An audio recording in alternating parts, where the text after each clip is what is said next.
नमस्कार मित्रांनो, दुर्गा या मालिकेच्या आजच्या भागात आपण बघणार आहोत. दुर्गा मोहिते पॅलेस या नावाच्या पाटीवर काळं फासत असते. तेवढ्यात माईसाहेब तिथे येऊन दुर्गाचा हात पकडतात आणि म्हणतात, तुमची हिंमत कशी झाली मोहित्यांच्या नावाला हात लावायची? त्यावर दुर्गा बोलते, ही तर फक्त सुरुवात आहे माईसाहेब, पुढे संपूर्ण ओळखच बदललेली असणार. तेवढ्यात अभिषेक तिथे येतो आणि माईसाहेब असं आवाज देतो. त्यावर माईसाहेब तिथून निघून जातात. पुढे अभिषेक दुर्गाला म्हणू लागतो, दुर्गा, ज्या क्षणाची तू एवढ्या दिवस वाट बघत होती तो क्षण आलाय आज. आईसाहेब इकडे येऊन दादासाहेबांना सांगू लागतात, दादासाहेब, त्या दुर्गा बघा कशा वागताय, त्यांनी मोहिते पॅलेस नावाच्या पाठीवरती काळं फासलं. त्यावर दादासाहेब बोलू लागतात, त्यांनी फक्त नावावर काळं फासलंय, आपण आपल्या कर्माने अख्ख्या आपल्या खानदानाला काळं फासलं आहे. त्यावर माईसाहेब बोलू लागतात, हे काय फालतूसारखं बोलताय, तुम्ही पोलिसांना फोन करा आधी.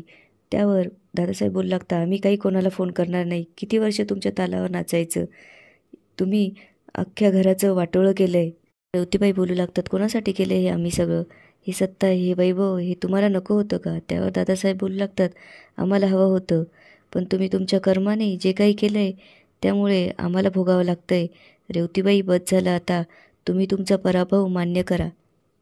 त्यावर रेवतीबाई बोलू लागतात, तुम्हाला पाहिजे असेल तर तुम्ही हार मान्य करा, पण आम्ही नाही हारणार आणि त्या दुर्गाला तर अजिबात जिंकू देणार नाही, असं बोलून त्या तिथून निघून जातात. इकडे दुर्गाची आई दरवाजात उभी असते. त्यावर दुर्गा तिथे येऊन बोलू लागते, आई, आता वाट बघण्याची वेळ संपली आहे. त्यावर दुर्गाची आई विचारू लागते, कुठली वेळ? त्यावर दुर्गा म्हणते, इतके वर्ष तुझ्या गोष्टीची वाट पाहिली ती वेळ. त्यावर दुर्गाची आई विचारते, म्हणजे? त्यावर दुर्गा बोलू लागते, मी तुला वचन दिलं होतं ना, मी तुला आपल्या घरी परत सन्मानाने घेऊन जाईल, ती वेळ आली आता. पुढे दुर्गा बोलू लागते, बाबा आज खूप खुश होतील ना गं, असं म्हणून ती आईला तिथून घेऊन जाते. रेवतीबाई दरवाजे लावून दरवाज्यात उभ्या असतात. त्यावर दादासाहेब बोलतात, रेवतीबाई काय चाललंय हे? अहो, दारं लावून वारं थांबवता येईल पण वादळ नाही. दुर्गा आईला घेऊन देशमुख वाड्याजवळ येते आणि आईला म्हणू लागते, आई, ये आपल्या हक्काच्या घरात जाऊया. त्यावर आई विचारते, आपलं घर? अभिषेक गेट उघडतो. दुर्गा तिच्या आईला गेटच्या आत घेऊन येते. ज्यावेळेस दुर्गाची आई आत येते त्यावेळेस तिला सगळ्या गोष्टी आठवू लागतात. विश्वासराव, दुर्गाचं बालपण आणि तिथे घालवलेल्या सगळ्या आठवणी तिच्या डोळ्यासमोर येतात आणि ती दुर्गाला ओळखू लागते आणि म्हणते, दुर्गा, तुला आठवतंय ह्याच ठिकाणी तू तुझ्या बाबांसाठी शिरा बनवला होता. अभिषेक आणि दुर्गा पोलिसांना घेऊन आलेले असतात. दुर्गाची आई विचारू लागते, घराचं दार का बंद आहे? त्यावर दुर्गा बोलू लागते, आता काळजी नको करूस, आता सगळी दारं उघडतील बघ. हे ऐकून अभिषेक दार उघडायला जातो पण दार उघडत नसतं. दाराच्या आत माईसाहेब उभ्या असतात. अभिषेक आवाज देऊ लागतो, माईसाहेब, माईसाहेब, पण माईसाहेब हलायला तयार नसतात. त्यावर अभिषेक जोरात धक्का मारून दार उघडतो. दुर्गाची आई घराच्या आत येते. समोर दादासाहेब बसलेले असतात. दुर्गाची आई त्यांना बघून बोलू लागते, दामोदर मोहिते? पुढे तू बोलू लागते, दुर्गा, हाच तो माणूस आहे ज्याने तुझ्या बापाला मारलं, हाच तो माणूस आहे ज्याच्यामुळे आपली अवस्था अशी झाली. गेली 14 वर्ष मी याच्या पापांची शिक्षा देण्याची या दिवसाची वाट बघत होते. पुढे ती बोलू लागते, माझं कुंकू पुसलंस, माझ्या पोटातल्या बाळाला मारलं आणि माझ्या दुर्गाचं बालपण नासवलंस याच माणसाने.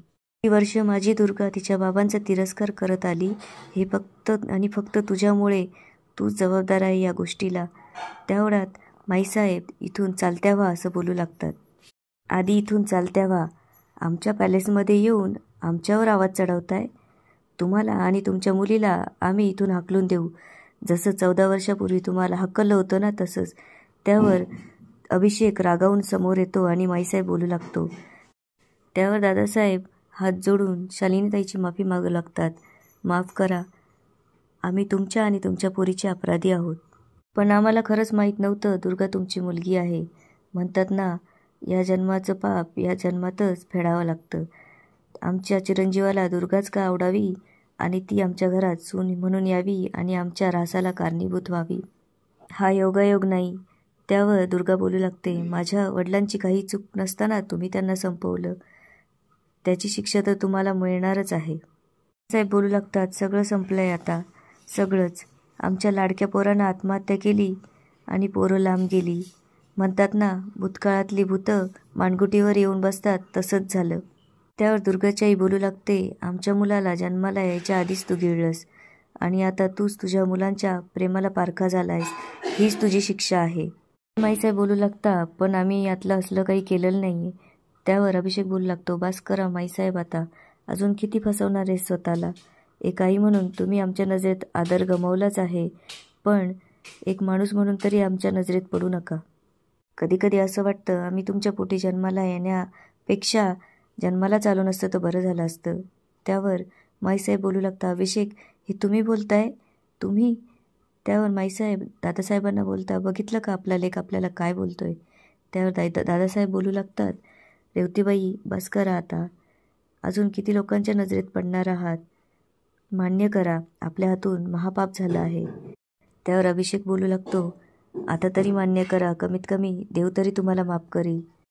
हे ऐकून माईसाहेब दुर्गाच्या आईजवळ जातात आणि दुर्गाच्या आईचा हात धरून तिला आत नेतात. आतल्या खोलीत जाऊन माईसाहेब तिला बोलू लागतात, ही खोली आठवली का तुम्हाला? 14 वर्षापूर्वी इथंच तुमच्या नवऱ्यानं गळफास घेऊन आत्महत्या केली होती आणि तुमचं आयुष्य पालटायला सुरुवात झाली. तुमच्या पोटातलं बाळ गेलं आणि दुर्गाचं आयुष्य खराब झालं.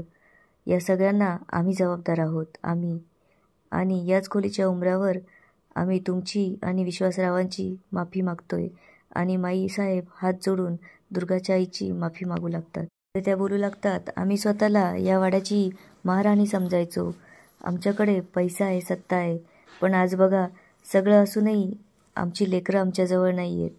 आम्ही हारलो आणि तुम्ही जिंकलात दुर्गा.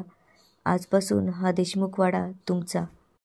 असं बोलून माईसाहेब तिथून निघून जातात. दुर्गा आणि दुर्गाची आई बाहेर येते.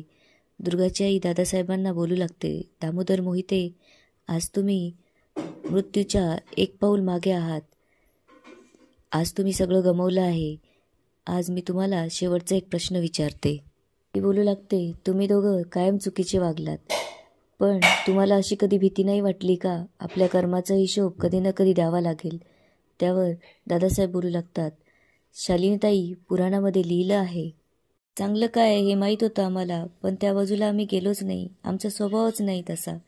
आणि वाईट काय हेही माहीत होतं, पण त्या दिशेलाही आम्ही गेलो नाही, कारण आमचा स्वभाव. आम्हाला शक्यच झालं नाही ते.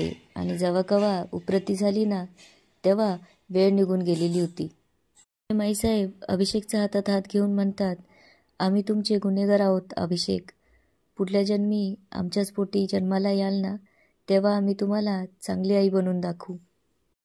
त्यावर अभिषेक रडू लागतो आणि माईसाहेबांना म्हणतो, माईसाहेब एक विनंती आहे, जाताना मागे वळून बघू नका. पोलीस दादासाहेब व माईसाहेबांना घेऊन जातात.